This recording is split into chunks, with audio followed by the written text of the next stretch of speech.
Welcome to 2024 and Photojournalism Now. This blog is now in its 12th year and I thought I'd do something different and I'd sort of change it up a little bit. I'm going to add some video during the year.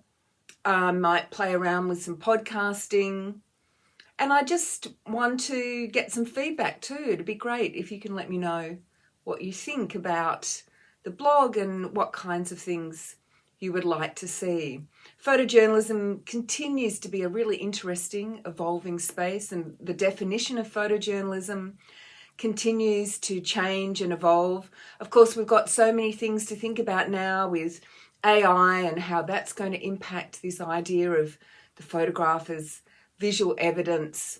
So I'd really like to use the blog as a way of having a conversation about these big challenges, but also potentially the opportunities that it presents for photography, social documentary photography and photojournalism.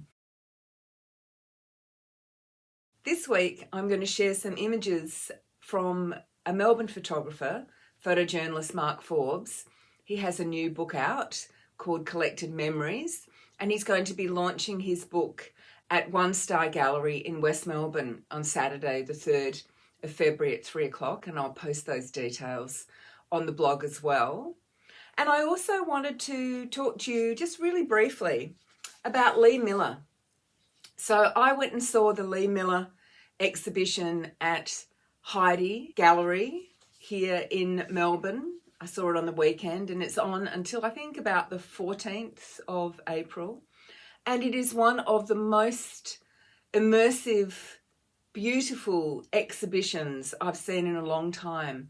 It takes us through Miller's career, and she was a really fascinating character. She was born in 1907 and she went to Paris in what was known as the Luminous years in the late 20s, early 30s. She worked with Man Ray and she developed some really interesting darkroom techniques.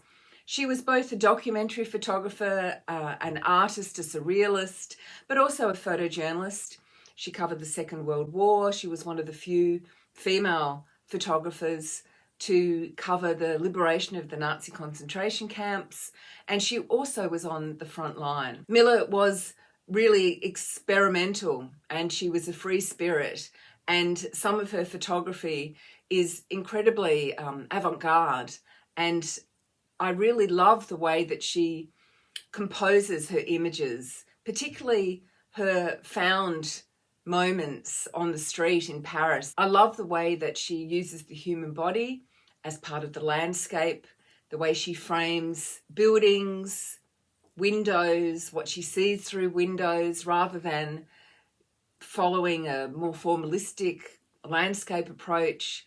She plays with angles and perspectives, and I think that she was probably one of the most exciting photographic artists to be working in that period.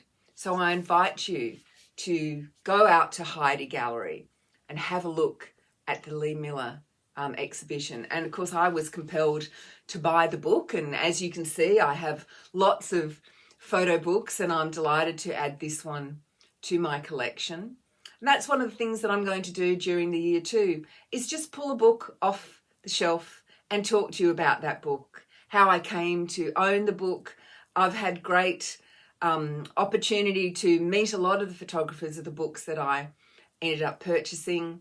And of course, a lot of photographers have sent me their books, and I have limited editions and handmade books and really beautiful examples of what we can do as visual and creative human beings. Let's have a look at Mark Forbes' work.